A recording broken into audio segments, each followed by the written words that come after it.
वो हर बार कोशिश करते हैं कि गरीब सत्ता से दूर रहे।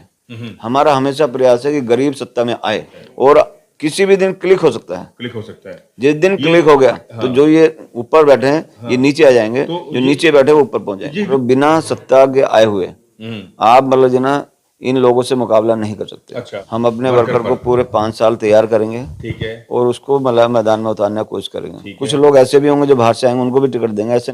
और यदि उससे कोई बेटर ऑप्शन हमें मिलता है तभी हम लोग उधर मतलब दूसरे मतलब उधर मतलब देने की कोशिश करेंगे। तो बिल्कुल हमारे साथ मौजूद हैं सीपी सिंह जी, जो राजस्थान के प्रदेश प्रभारी हैं। उनसे जानते हैं कि राजस्थान में ऐसा कौन सा विशेष आप काम करने जा रहे हैं जिससे कि राजस्थान में वोटों परसेंटेज और सत्ता की तरफ बहुजन समाज पार्टी बढ़े। देखिए, अभी हमारी नेता बहन कुमारी मायावती जी का मैं सबसे पहले धन्यवाद करना चाहूँगा कि उन्होंने मुझे इधर राजस्थान में लगाया। पहले भी लगाया था लोकसभा के दौरान। उस समय भी मैं लगभग 8 महीने इधर काम करके गया। तो दोबारा पुनः मुझे इधर भेजा है, और उन्होंने अपनी रणनीति के आधार पर हम लोग को इधर भेजा है। उन्होंने रणनीति पूरी तैयार की है। इस राजस्थान प्रदेश को उन्होंने 4 हिस्सों में बांटने का काम किया है, जिसमें लगभग 3-3 या 4-4 पदाधिकारी लगाए हैं, और 41 जिले हैं। तो इन 41 जिलों में बांटकर मतलब ना लोगों को जिम्मेदारी दी है। और उनका जो मानना है कि जब तक हम लोग गांव-गांव, ढानी-ढानी नहीं जाएंगे, अपनी विचारधारा को लोगों के बीच में नहीं पहुंचाएंगे, तब तक हमारी बात बनने वाली नहीं है। तो इसीलिए उन्होंने काम को बांटकर छोटा करके लोगों को मतलब जो ना कि छोटे-छोटे टुकड़ों में जब काम मतलब बटेगा तो काम बढ़ेगा। तो इसलिए उन्होंने बूथ तक, सेक्टर तक और जिला और विधानसभा तक जाने का मतलब आदेश दिया है। उसके आधार पर, और उनका कहना है कि जहाँ पर भी लोग आप जाएंगे, आप दिन में रुकें मतलब दिन में मीटिंग करेंगे, रात को गांव में रुकेंगे, वहाँ कैडर देंगे, और कैडर के माध्यम से लोगों को तैयार करने का काम करेंगे। जिसकी मानसिकता तैयार हो जाएगी, उसको कोई कितना ही लालच दे ले, कोई कितना ही मतलब बहकाने का काम करे, वो बहकने वाला नहीं है। क्योंकि इस देश की आज़ादी में 77 साल में लोगों को के पेट को खाली रखा है, उनको एजुकेशन से दूर रखने की कोशिश की गई है। एक बहुत बड़े मास को इस देश के अंदर सत्ता से दूर रखने का प्रयास किया है। तो हमारी जो पार्टी है उसका ये कहना है कि हम लोग इस देश के अंदर समतामूलक समाज की स्थापना करेंगे। हर जाति और धर्म के लोगों को इस देश के अंदर मानव सम्मान देंगे, और जो इस देश के संविधान में जो हक और हकूक लोगों के लिए लिखे हैं उनको जनता के को देने का हम लोग काम करेंगे। और ये हमने जब उत्तर प्रदेश में 4 बार सरकार बहन जी ने बनाई तो इस बात को उन्होंने साबित भी करके दिखाया। चाहे वो जन एजुकेशन का मामला हो, चाहे वो नौकरी का मामला हो, चाहे गरीबों को जमीन बांटने का मामला हो, चाहे लोगों को आवास देने का मामला हो, चाहे और मतलब जो ना जो भी एक मतलब आम आदमी के लिए उसकी मदद हो सकती थी, उसको उन्होंने करने का काम किया है। तो उसी पैटर्न पे हम राजस्थान को तैयार करेंगे। अभी हमारे पास 4 साल हैं। हमारे प्रदेश अध्यक्ष, हमारे जोन के इंचार्ज जो बहन जी ने लगा के खुद अपने हाथों से भेजे हैं, तो वो दिन रात मेहनत करेंगे, और आपको आगामी जो चुनाव होगा उसमें रिजल्ट देखने के लिए मिलेगा। आप दिल्ली से आते हैं, दिल्ली का रिजल्ट अभी हमने देखा 0.58%। एक बहुत बड़ी टीम वहां पर लगी, मैं लगातार हमने भी वीडियो बनाए। अब मैं यही कह रहा हूं, जो दिल्ली बिल्कुल निकट है, दिल्ली देश की राजधानी है। जब बहुजन समाज पार्टी दिल्ली में ही अपना कोई बहुत बड़ा परिणाम नहीं ला पाई, पूर्व से भी उसने बहुत खराब उसका पिछली बार तो 0.78% आया, इस बार तो उससे भी कम आया। ये कमी कहाँ रह रही है? और सवाल एक और, कांग्रेस, बीजेपी और अन्य राजनीतिक पार्टियां जो हैं, जिनका जो प्रपंच है, जो प्रोपेगेंडा है, उसको बहुजन समाज पार्टी कैसे धूमिल करे? देखिए, आपने दिल्ली के रिजल्ट के बारे में मतलब बात जी की हाँ, है कि वहाँ परसेंटेज हमारी कम आई है, पहले से भी कम आई है। पहले से भी कम आई है, मगर हमारा वहाँ प्रयास लगातार जारी है। ठीक है। वहाँ का जो वोटर है, हाँ।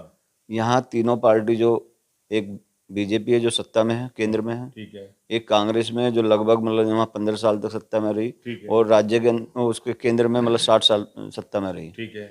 और उसके बाद मतलब एक आम पार्टी बनी। ठीक है। आम पार्टी बनी नहीं, बनाई गई। ठीक है। जिस समय बहुजन समाज पार्टी ने दिल्ली के अंदर 14.6% वोट लिया, बिल्कुल लिया। तो अन्ना हजारे को लाके बैठाया गया, और उसके बाद एक आंदोलन चलाया गया, और एक थर्ड फ्रंट बनाया गया। उन्हें ये पता था कि बहुजन समाज पार्टी 2008 में 14.6% वोट लिया, 2 विधायक हमने जीते, 5 हम मतलब जो सेकंड पोजीशन पर है और 53 हम थर्ड पोजीशन पे थे। वो लोग ये जानते हैं कि देश में यदि दिल्ली में सरकार बीएसपी की बन गई तो पूरे देश में इसका मैसेज जाएगा। उस समय के हालात थे कि कांग्रेस को कोई पसंद नहीं कर रहा था, बीजेपी को वोट देना नहीं चाहते थे, तो उन्होंने थर्ड प्रण बीएसपी को रोकने के थर्ड प्रण बनाया। आज जो लोकपाल बिल के लिए आए थे, जिन्होंने इस देश के अंदर गरीबों को लुभावने नारे देने का काम किया कि हम पानी मतलब आपको फ्री देंगे, आपको बिजली हाफ करेंगे, आपको डीटीसी के बस में फ्री मतलब भेजेंगे, वो ये तो बात करेंगे, मगर उन्होंने किसी को भी रोजगार देने की बात नहीं की। और उन लोगों ने लोगों को लालच दिया, और जिन लोगों को 77 साल में पेट खाली रहा है तो उनकी तो ये चाहते कि भाई किसी भी तरह मेरा गुजारा चलना चाहिए, तो वो उसके मतलब जाल में फंसे। और फंस के मतलब ना उन्होंने एक आज भी दिल्ली देश की राजधानी में 35 लाख लोग झुग्गी झोपड़ी में रहते हैं, और लगभग मतलब ना 10-15 लाख रुपए 10 या 15 लाख के करीब जो जे कॉलोनी में रहते हैं। जो स्थिति पहले थी वो स्थिति आज भी है। तो हमारा ये हमेशा प्रयास रहा है कि भाई हम लोग किसी को लालच नहीं देते। हमारी नेता ने कभी किसी से वादा नहीं किया, हम लोग करके दिखाने में विश्वास करते हैं। हमारा कोई मैनिफेस्टो भी नहीं है, हमारा मैनिफेस्टो देश का संविधान है, जो संविधान में लिखा उसके हक उसको मिलने चाहिए, तो उसके लिए हम लोग प्रयासरत हैं। और हमारी पार्टी में जो भी लोग काम कर रहे हैं, ये अपने मतलब अपने जो अपनी कमाई है, आमदनी है, उसमें से अपना पेट काट के, अपने बच्चों का पेट काट के मतलब इस मूवमेंट को चला रहे हैं। ये कोई धन्ना सेठों की पार्टी नहीं है, ये कोई मतलब पूंजीपतियों की पार्टी नहीं है। आपने भी देखा होगा 2024 में मतलब जो ना सुप्रीम कोर्ट ने एक मतलब वो आदेश किया कि जितनी भी पार्टियां बताएं कि इनको चंदा कहाँ से मिलता है, तो आप जानते हैं कि भाई इलेक्ट्रो बॉन्ड से उन्होंने बताया कि हमें चंदा मिला है। ये भी उन्होंने पूछा भी कितना मिला है, तो ये भी बताने, किसी को 13,000 करोड़, किसी को 7,000 करोड़। एकमात्र पार्टी थी बहुजन समाज पार्टी जिसको 0 पैसा मिला था। हम उनके साथ इस देश के रजवाड़ों के सामने, इस देश के पूंजीपतियों के सामने अपनी लड़ाई को लड़ रहे हैं, तो ये कोई कम बात नहीं है। वो हर बार कोशिश करते हैं कि गरीब सत्ता से दूर रहे। हमारा हमेशा प्रयास है कि गरीब सत्ता में आए, तो ये लड़ाई मतलब धारा के मतलब उनके जैसे मतलब उनके धारा के विरुद्ध हम लोग लड़ाई लड़ रहे हैं, और अपना पेट काट करके ये हमारा वर्कर मतलब लड़ रहा है, उनके साथ खड़ा है। आज भी यदि बीजेपी नंबर 1 पर है, कांग्रेस नंबर 2 पर है, तो बहुजन समाज पार्टी नंबर 3 की ताकत आज भी रखती है। और किसी भी दिन क्लिक हो सकता है, जिस दिन क्लिक हो गया तो जो ये ऊपर बैठे हैं ये नीचे आ जाएंगे, जो नीचे बैठे वो ऊपर पहुंच जाएंगे। ये जो क्लिक है, ये कोई कंप्यूटर का तो माउस वो तो है नहीं, खटका है नहीं, क्लिक हो जाएगा। इस क्लिक के लिए आप ऐसा कौन सा काम कर रहे हैं? क्योंकि मैं आपसे इसलिए कह रहा हूँ, बहुजन समाज पार्टी भी बड़ा सवाल होता है, और मैं कह रहा हूँ ये सवाल ही है जो बहुजन समाज पार्टी अपनी रणनीति में तब्दीली करे। सोशल मीडिया पर बहुत ज्यादा सक्रिय नहीं है आप पहले मीडिया को गाली बकते थे, और मैं मानता हूं कि मीडिया ने जिस तरह से ये देश के अंदर जो प्रपंच रचा है, मैं भी उस मीडिया में नौकरी करी है। आपका सवाल ठीक है मीडिया पर, लेकिन जब सोशल मीडिया की जो ताकत है, खास तौर पे आपके पास सब कुछ है, उसको लेकर बहन जी इस पर बहुत ज्यादा सक्रिय क्यों नहीं है? अच्छी रणनीति क्यों नहीं बनाती? अच्छी टीम क्यों नहीं बनाती? क्योंकि मान लीजिए बहन जी ने कोई प्रेस कॉन्फ्रेंस करी है, कोई बड़ा भाषण दिया है, कोई आपने कोई नया निर्णय लिया है, तो वो लाखों करोड़ों लोगों तक पहुंचे, उस पर डिबेट हो कि हाँ हमारी राजनीतिक पार्टी काम कर रही है। इस पे तो बीएसपी सोचे। देखिए मतलब ना मीडिया की जो आपने कही है कि कांसीराम साहब ने भी कहा, बाबा साहब ने भी, जब बाबा साहब काम कर रहे थे तो बाबा साहब को भी इन्होंने ब्लैकआउट कर रखा था, अखबारों से मीडिया से दूर रखा था। कांसीराम साहब जब काम कर रहे थे तब उनको भी मतलब जो ना ब्लैकआउट कर रखा था। उन्होंने कहा मनी मीडिया माफिया से मैं दूर रहना है। और हमारा मीडिया हमारा वर्कर है, जो अपना जबड़ा जितना हिलाएगा उतनी हमारी बात आगे बढ़ेगी। और आपने देखा भी होगा कि वो लोग वो चीज परोस रहे हैं कि जिससे मतलब गरीब सत्ता से दूर है। हमारी नेता इस काम में लगी। ऐसा नहीं है कि भाई हमारा जितना भी संगठन है, जो भी बहन जी का ट्वीट आता है, जो भी उनका प्रेस नोट आता है, उसको हम मास के बीच में भेजने का काम करते हैं। ठीक है। उससे हम लोग जब भी मीटिंग होती है, हमारी क्षेत्रीय मीटिंग होती है या स्टेट की मीटिंग होती है, उसमें बताने का काम किया जाता है। मगर हम लोग ये जानते हैं कि अभी जैसे सोशल मीडिया बना है, अभी नहीं नहीं काफी दिन से मतलब बना, जब से बना 2 बार सत्ता ले ली बीजेपी ने, सत्ता ले ली मतलब ना। मगर हमारे लोग जो बहुजन मीडिया बनाया है या जो सोशल मीडिया बनाया है, उसको भी उन्होंने कैप्चर करने का काम किया है, जिसके थोड़े से फ्लावर बढ़ जाए मतलब ना, तो वो तुरंत मतलब उसे कैप्चर कर लेते तो हैं वो मैं आपसे सही है, और ठीक वो है, उन्हीं के लिए काम करने लगते हैं, ठीक है। क्योंकि वो हैंड टू माउथ वो भी लोग हैं। तो इस मैं तो प्रभारी साहब हम मेरे लोग एक चीज जी मेरे सवाल, आपने हैंड टू माउथ की बात बोली, मैं जानबूझ के आपसे सवाल कर रहा हूँ। जी मान लीजिए वो हैंड टू माउथ है, जी पैसा नहीं है उनके पास, जी संघर्ष कर रहे हैं, आपकी विचारधारा को तो वो पहुंचा रहे हैं, जी तो बीएसपी, कांग्रेस, बीजेपी, कम्युनिस्ट, आम आदमी पार्टी, तमाम जो अलग पार्टियां हैं, जी वो अपने विचारधारा के उन मीडिया संस्थानों को उसको फायदा पहुंचाती है, उनकी मदद करती है। जी जी आप लोगों में ऐसी क्या कमी है, क्यों नहीं कर पा रहे? क्योंकि सवाल ये होता है, जब आप लाइव कर रहे होते हैं, बहन जी लाइव करती है या कोई और अन्य नेता लाइव कर रहा है, वो आपके लाइव वो ब्रीफ नहीं आ रही होती है, बहुत से सवाल है ना।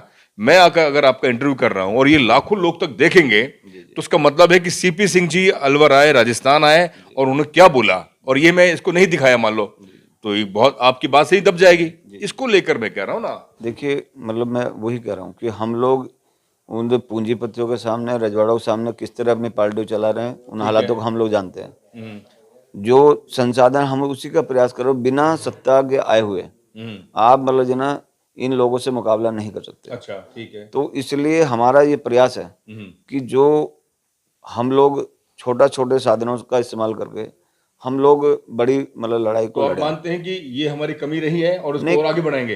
हाँ, मतलब कमी आप मान सकते हैं, मान सकते नहीं है? मगर हम लोग उसके लिए हाँ, प्रयासरत हैं। प्रयास करते हैं। हमारी नेता एक उसके लिए प्रयासरत है। प्रयास करते हैं। पहले लोग कहते थे कि मीडिया में नहीं आती हैं, हाँ, तो ट्वीट भी करती हैं नहीं ट्वीट से वो। भी और आगे काम करना पड़ेगा। हाँ नहीं, ये हर काम, हर जिम्मेदारी हम जी बहन जी जी को नहीं दे सकते। मैं मानता हूँ कि अगर आप प्रदेश राष्ट्रीय अध्यक्ष हैं, कोई नीचे स्तर की बहुत जी बड़ी जी टिम बने। एक बड़ा सवाल, एक माना ही जाता है कि राजस्थान या अन्य अन्य प्रदेशों में जब भी चुनाव होता है बहुजन समाज पार्टी का, और कई ऐसे लोग टिकट उनको मिलता है, चुनाव जीतते हैं या चुनाव हारते हैं, कहीं ना कहीं बीएसपी को वो एक प्लेटफॉर्म समझते हैं अपना नेतागिरी का, और उसके बाद पार्टी को छोड़कर चले जाते हैं।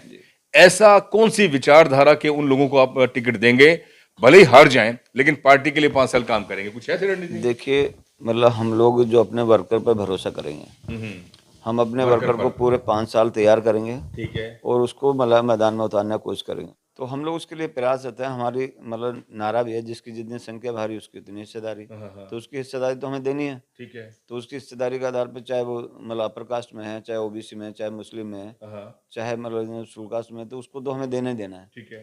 पर उन लोगों को हम मानसिक रूप से भी तैयार करने का काम करेंगे। मानसिक रूप से तैयार जो करेंगे, हमारी नेता का कैडर है, जो उन्होंने ठीक है, कैडर देके हमने समझा कर इधर भेजने का काम किया है, ठीक है। तो उसे लोगों के जहन में बैठाने का काम करेंगे। और जब उनको ये लगता है कि भाई हम लोग सत्ता के करीब हैं, हम्म तो फिर कोई नहीं भागता। जो लोग भागते हैं या हम्म। इधर उधर चले जाते हैं, वो नहीं जाएंगे। इस इस बार हम बैलेंसिंग पावर में मतलब सर, बैलेंसिंग पावर हम बहुत बहुत पूछते हैं, मैं जी कई सालों से इंटरव्यू जी कर जी रहा हूँ, स्टोरी कर रहा हूँ। जी ये बैलेंसिंग पावर के लिए ऐसा कौन सा कैडर आप देंगे, कब देंगे, कितनी ताकत से देंगे, कितनी शिद्दत से देंगे, जी जी जिससे कि लोग आपकी तरफ जुड़े हैं? अब सवाल यह है कि बहुजन समाज पार्टी राष्ट्रीय पार्टी है, सब जानते हैं, बड़ी पार्टी है, एक बहुत बड़ा वोट परसेंटेज भी है, लेकिन वो जमीन पर, मैं जो कह रहा हूं आपसे, जमीन पर नजर नहीं आ रहा। जी उसके लिए कोई नई रणनीति, और दूसरी तरफ आजाद समाज पार्टी भी इसी विचारधारा पे काम कर रही है, उसकी तरफ यूथ लगातार जुड़ रहा है। जी जी मैं यही कह रहा हूं, उसके इतर आपकी रणनीति में ऐसा कौन सा विशेष हो कि आपकी तरफ जुड़ जाए? देखिए, मैंने अभी आपको बताया कि हमारी नेता ने रणनीति तैयार की है हम्म कि हम लोग गांव-गांव ढांढने पहुंचे जाएंगे, आगे, पहुंचेंगे। ठीक है। जो आपका ये सवाल है कि बीएसपी नज़र नहीं आती है, हाँ, आप 6 महीने के बाद मैं आपसे मिलूंगा मैं दोबारा, बिल्कुल एंटर करूंगा। और 6 महीने में आप राजस्थान में तब्दीली देखेंगे। अभी 15 मार्च को मान्यवर काशीराम साहब का जी जन्मदिन है। जी जी एक हमें सूचना मिली है कि हो सकता है कि अलवर जी में एक बड़ा प्रोग्राम होगा, जी जी है ना? तो उस पे क्योंकि कोई मैं विशेष? उस समय उस दिन दिल्ली रहूंगा, अच्छा, ये अच्छा, नेता का आदेश है, अच्छा। तो मैं उधर रहूंगा। पर हमारे प्रदेश अध्यक्ष या कोई भी साथी इधर आएंगे, हुँ, तो आप ये देखेंगे इस बार कि हुँ, हम लोग पर डे, हुँ, हमारे लोग मतलब जी ना, हम लोग उनको आदेश कर रहे हैं हुँ, कि आप लोग एक दिन मतलब जो हमारे पदाधिकारी हैं, हुँ, वो पर मतलब प्रत्येक दिन एक गांव में जाकर एक मीटिंग करेंगे। करेंगे, यदि हमारे 7 पदाधिकारी हैं, हुँ, तो 7 मीटिंग मतलब एक विधानसभा में एक दिन में करेंगे। करेंगे। और उसके बाद यदि उस मतलब 1 महीने में 7 पदाधिकारी हुँ, 7 मीटिंग एक दिन में करते हैं, तो 70 मीटिंग मतलब महीने में होती है। हुँ, हुँ, हुँ, तो आपको 70 मीटिंग करते हुए लोग नज़र आएँगे। आएँगे। और जिस दिन मतलब आपको ये एहसास हो जाएगा हुँ, कि भाई अब बीएसपी मैदान में है हुँ, या नज़र आ रही है, हुँ, तो आपको मतलब फिर दोबारा मैं इंटरव्यू दूँगा, तो आपको ये एहसास कराऊँगा हुँ, कि जो आप कह रहे थे, उसको हमने मतलब जो चेंज करने का काम किया है। यानी कि राजस्थान के अंदर एक बहुत बड़ा परिवर्तन होने जा रहा है। निश्चित मतलब जो ना मान लेना, क्योंकि मैं 6 महीने बाद सवाल करूंगा मैं बिल्कुल मैं मतलब आपके टीवी पे बात कर रहा हूँ, आपके डेमोक्रेटिक मतलब भारत पर। हाँ बिल्कुल, मैं वहाँ मतलब बात कर रहा हूँ हाँ और मैं इसका जवाब दूंगा, हाँ, क्योंकि मैं सन 82 मैंने कांसीराम साहब को सुना वेरी है, गुड। तब से लेकर मैं आज तक काम कर रहा हूँ। और यदि मतलब जो हमें साहब ने सिखाया है, बहन जी ने सिखाया है, उसको हम जमीन पर लाकर आपको दिखाने का काम करेंगे और निश्चित रूप से मतलब राजस्थान में मतलब बदलाव आएगा। आएगा। जी तो ये थे मेरे साथ सीपी सिंह जी। उन्होंने कहा कि राजस्थान में बहुत बड़ा बदलाव आएगा और बिल्कुल 6 महीने बाद जब ये फिर दोबारा से यहाँ लौटेंगे, आप तब भी मीटिंग करेंगे कि मैं यही पूछूंगा कि अब बीएसपी ने ऐसा कौन सा विशेष रणनीति बनाई है और जन आवाम बीएसपी की तरफ जुड़ेगा। और एक बार आखिरी में एक सूचना मैं दे दूं, हमें सूचना मिल रही कि अलवर में मान्यवर काशीराम साहब का एक बड़ा प्रोग्राम होगा। उस पर भी तमाम बड़े नेता आएंगे। एक नई रणनीति पर, नई विचारधारा पर, नए कैडर पर बात होगी कि कैसे बहुजन समाज पार्टी को जन जन तक पहुंचाया जाए। बहुत बहुत शुक्रिया। जय भीम। मेरे सहयोगी दीपक के साथ डॉक्टर महेश वर्मा को दीजिए इजाजत। शुक्रिया।